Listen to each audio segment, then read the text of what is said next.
he's such a good, what a good dog.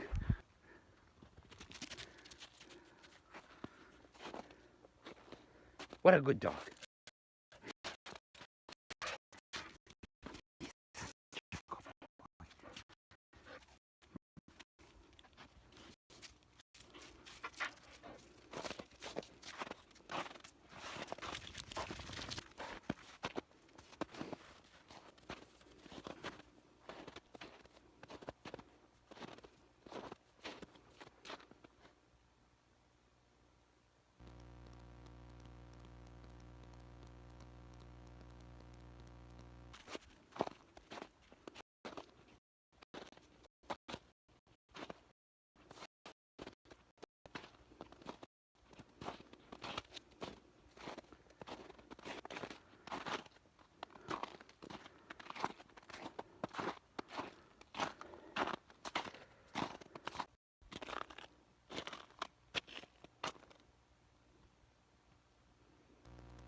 Come here, hey, come here, come here.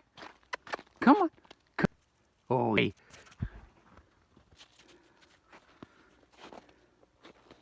What a good dog. He's such a good boy.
Come here.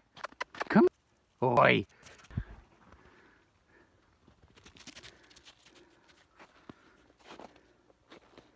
What a good dog. He's such a good boy.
Come here. Hey, come here, come here. Come on, come here. Oh, he's a good boy. What a good dog.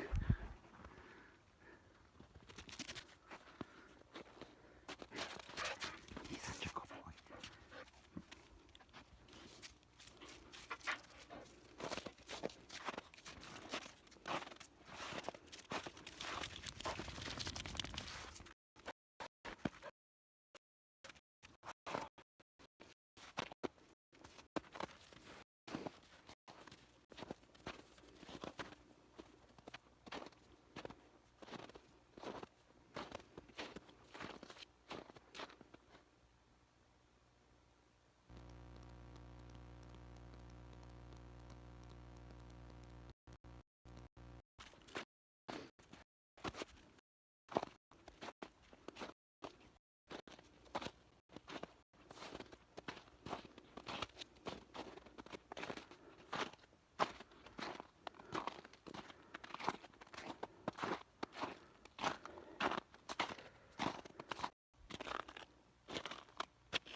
Come here.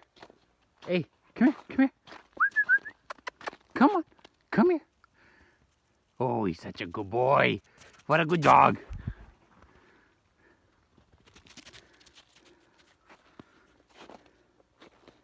What a good dog. He's such a good boy.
How about now? Can you hear me now?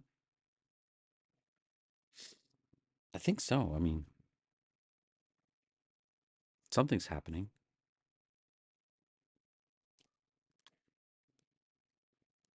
Right?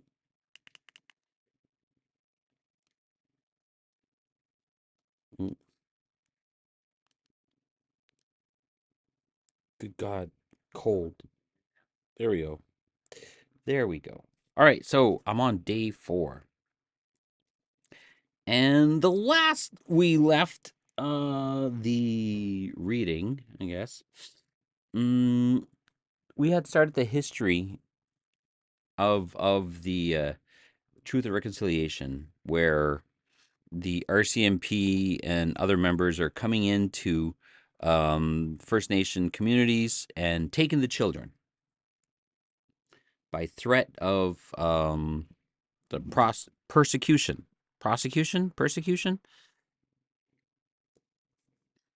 There was a lot of crying. Um,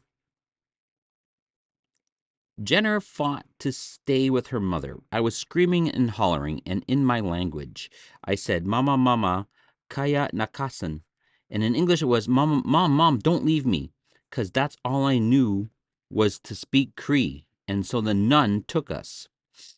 Nellie Ninjewants was raised in Hudson, Ontario, and went to the Sioux Lookout, Ontario school in the 1950s and 60s. When we arrived, we had to register that we had. Isn't the 50s and the 60s considered the golden age in the United States, and where everyone kind of looks back on it nostalgically and says we need to return back to this time? Yeah, I don't think so. This doesn't sound good. This doesn't sound like a golden age. Um okay, when we arrived, we had to register that we had arrived and they took us to cut our hair. Why? Bernice Jacks became very frightened when her hair was cut on her arrival at a school in the Northwest Territories. I could see my hair falling and I couldn't do nothing. I was so afraid. I was thinking about myself. I was thinking about Mom. I said, "Mom's going to be real mad and June is going to be angry and it's going to be my fault." So it's like a source of shame there. Marth Basil Cuckoo. Uh, I don't know why moms get so angry when the kids cut their hair, though. They get so angry. Marth Basil Cuckoo recalled feeling a chill on the first seeing the Pointe Bleue Quebec school. It was something like a gray day. It was a day without sunshine. It was the impression that I had that I was only 6 years old. Then, well, the nuns separated us, my brothers and my uncles. Then I no longer understood. Then that was a period there of suffering, nights of crying. We all gathered in a corner, meaning that we came together, and there we cried. Our nights were like that. Jeez.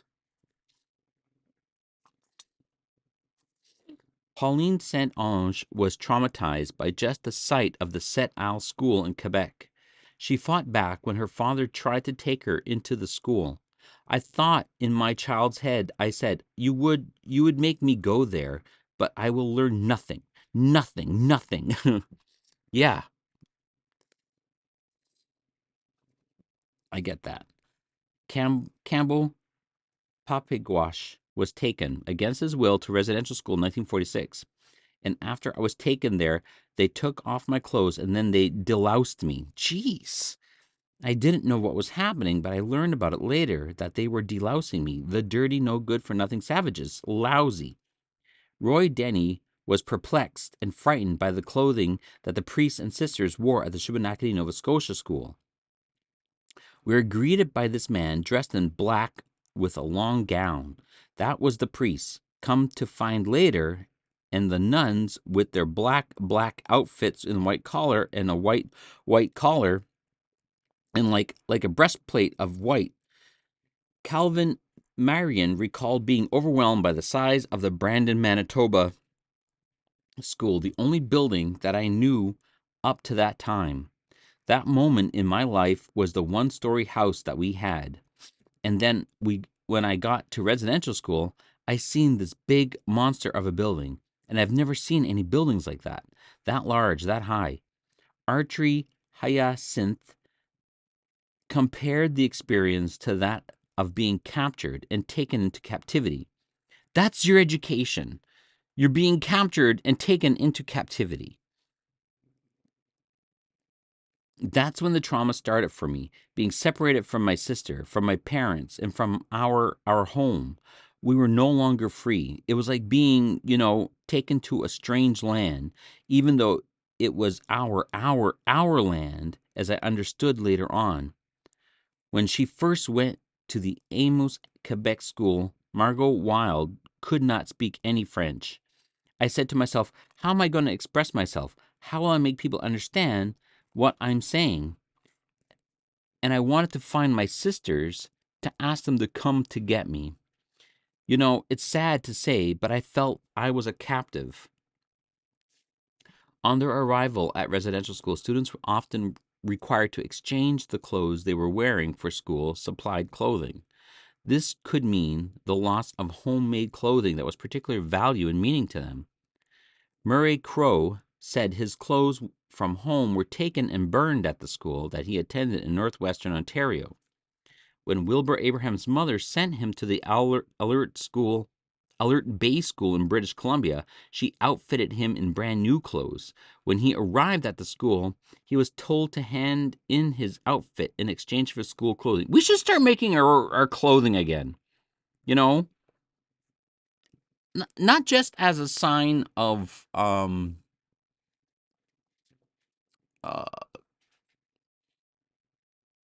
resistance, but a sign that we're still here.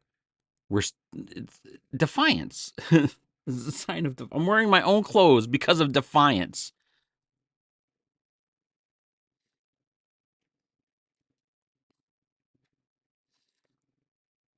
That was the last time I saw my new clothes. Dare not ask questions. Martin Nicholas of Nelson House, Manitoba, went to the Pine Creek, Manitoba school in the 1950s. My mom had prepared me in native clothing. She had made me a buckskin jacket, beaded with fringes. And my mom did beautiful work, and I was really proud of my clothes. And when I got to residential school that first day, I remember they stripped us of our clothes. On her arrival at the Presbyterian school in Kenora, Ontario, Lorna Morgan was wearing these nice little beaded moccasins that my grandma had made me to wear for school, and I was very proud of them. She said they were taken from her and thrown into the garbage. Gilles Petitquois, who attended the Point Blue School, was shocked by the fact that each student was assigned a number. I remember that the first number that I had at the residential school was 95. I had that number, 95, for a year. The second number was number 4. I had it for a longer period of time. The third number was 56. I also kept it for a long time. We walked with the numbers on us. Jeez. Is that like non-native culture? Because they're taking away their name, their clothes, and you're given a number. Is that the culture? Because they have names like Dave and Henry and Marcia.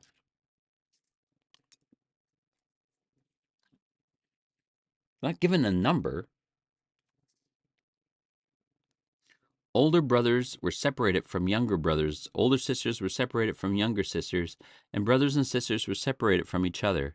Wilbur Abrahams climbed up the steps to Alert Bay School behind his sisters and started following them to the girls' side of the school. Then he felt a staff member pulling him by the ear, telling him to turn the other way.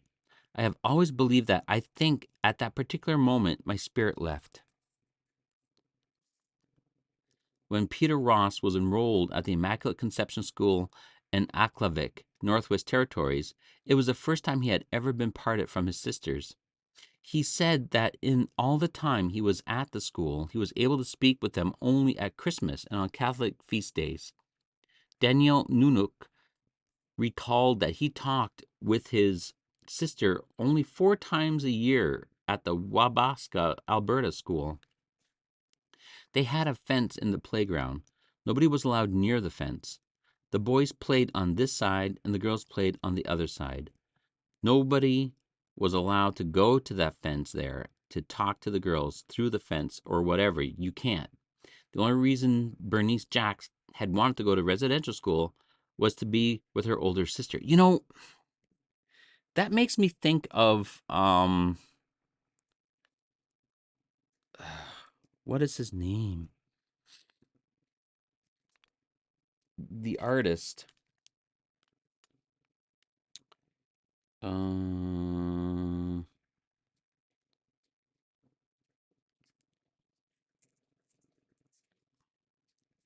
Carl Beam.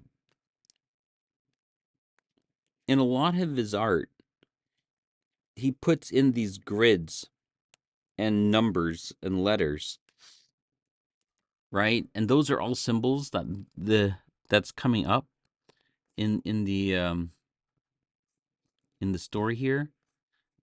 The fences separating the kids.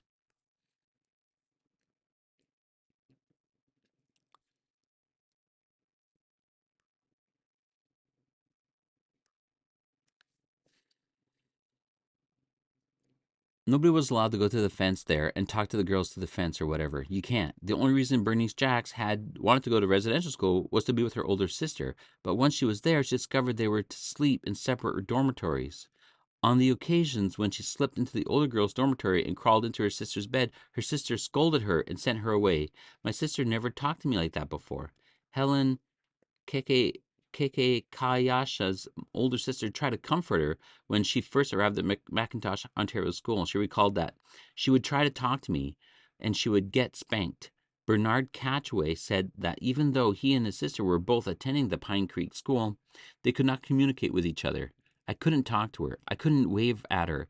You did If you did, you'd get, a push in the head by a nun. On her second day at the Kamloops School in British Columbia, how come they're so mean? And it's not just like the nuns, It's what we're seeing when ICE detains uh agents or so-called immigrants. They're extremely cruel and mean. When Israel detains their Palestinian prisoners, they're very cruel and mean.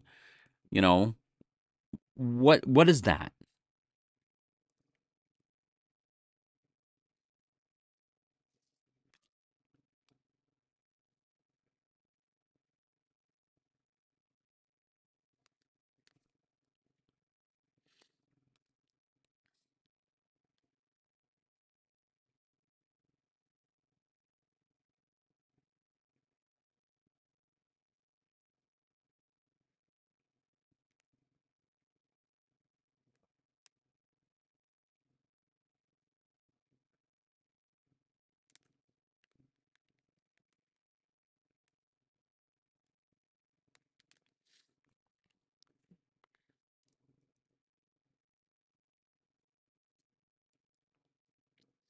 Um, did I ever get a good?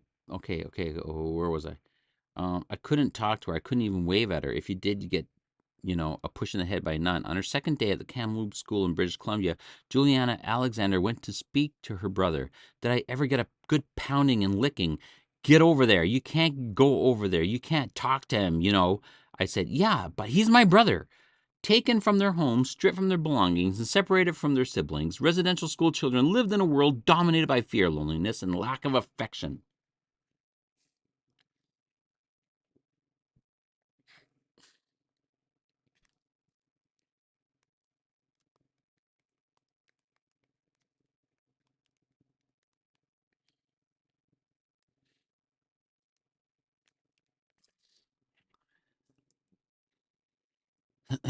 um, William Herney, who attended the Shubenacadie School in Nova Scotia, recalled the first few days in the school as being frightening and bewildering. Within those few days, you had to learn because otherwise you're going to get your head knocked off. In a way, you learned everything. You'll learn to obey. And one of the rules that you didn't break, you obey. You were scared. You were very, very scared. Raymond Cutknife recalled that when he attended the Hobbema School in Alberta, he lived with fear. Of his years in 2 different Manitoba schools, Timothy Henderson said every day was you were in constant fear, that your hope was that it wasn't you today, that you weren't going to, that was going to be the target, the victim. You're going to have to suffer any form of humiliation. Shirley Waskewich said that in the kindergarten at the Catholic school in Onion Lake, Saskatchewan, I learned the fear, how to be fearful at 6 years old. It was so instilled in me. At the Fort Alexander, Manitoba school, Patrick Breyer used to cry himself to sleep. There was, a few nights I remember that I just, cried myself to sleep. I guess because of, wanting to see my mom and dad. Ernest Barkman, who attended the Pine Creek School, recalled, I was really lonely and I cried a lot. My brother, who was with me, said I cried a lot. Paul Dixon, who attended schools in Quebec and Ontario, said that at night children tried to weep silently. If one child was caught crying, everybody was in trouble. Betsy Anahatak grew up in Kangersuk in northern Quebec, which was then known as Paine Bay. When her parents were on the land, she lived in a small hostel in the community. When one person would start crying, all the little girls would start crying. All of us. We were different ages, and we would cry like little puppies or dogs right into the night until we go to sleep, longing for our families. Students' hearts were hardened. Rick Gilbert remembered the Williams Lake, British Columbia school as a loveless place. That was one thing about the school, was that when you got hurt or beat up or said something and started crying, nobody comforted you. You just sat in a corner and cried until you got tired of crying, and then you got up and carried on with life. Nick Sebestin, who was placed in Fort Providence School in Northwest Territories at the age of 5, recalled it as a place where children hid their emotions. In residential school, you quickly learn that you should not cry. If you cry, you were teased, you were shamed out, you were even punished. One former student said that during her time at the Sturgeon Landing School in Saskatchewan, she could not recall a staff member ever smiling at a child. You know what? When my grandchildren cry, I like to give them a hug. Even if they did something wrong and we told them, hey, you can't do that wrong, they would start crying, give them a hug.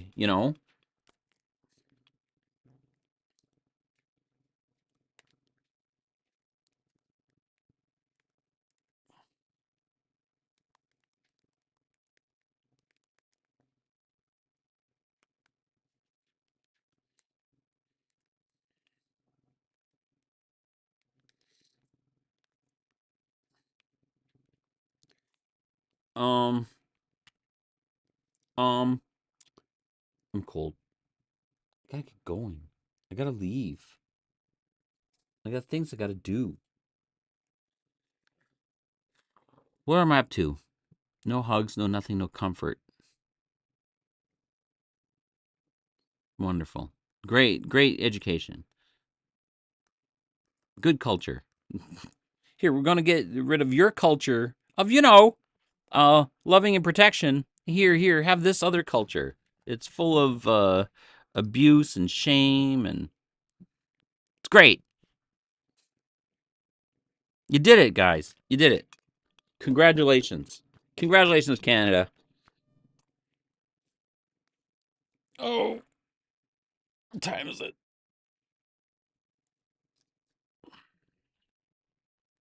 I gotta go.